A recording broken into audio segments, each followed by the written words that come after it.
Voilà, pendant presque 2 ans, je n'ai pas quitté les cours de Fred Godefroy.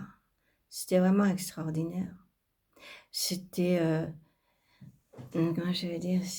Hypnotique presque quand je l'entendais parler et pourtant Dieu sait qu'il rigolait beaucoup, mais je l'entendais aussi parler. Eh bien, c'était toujours hyper intéressant. Tous les jours, je travaillais, j'écoutais, je regardais les modules et ça m'a tenue occupée, oui, pendant 2 ans, non-stop. Et en même temps, je voyais toutes les, je sais pas dire, mais toutes les bêtises que je faisais. Je le voyais. Mais j'avais du mal. Il nous disait toujours, à un moment donné, il faut mettre le mot fin. Et il faut aussi avoir le courage de d'élaguer. Coupez-moi tout ça parce que, voilà, on écrit beaucoup de, on va dire, de déchets. Hein, quand on écrit, quand on ne sait pas trop quoi faire. Voilà. Donc, on était bien coachés. On était bien coachés.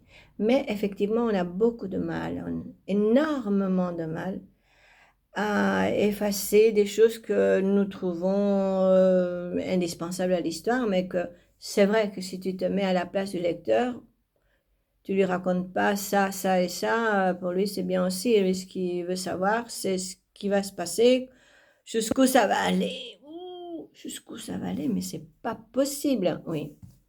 Pourquoi? Parce qu'il nous a appris que dans toutes les scènes, il faut choisir toujours la pire. La pire.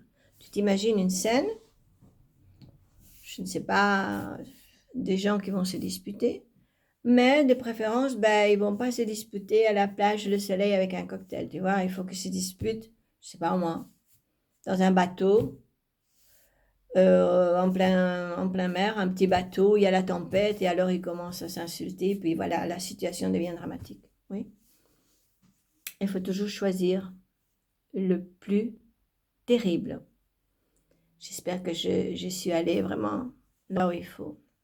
Je l'espère.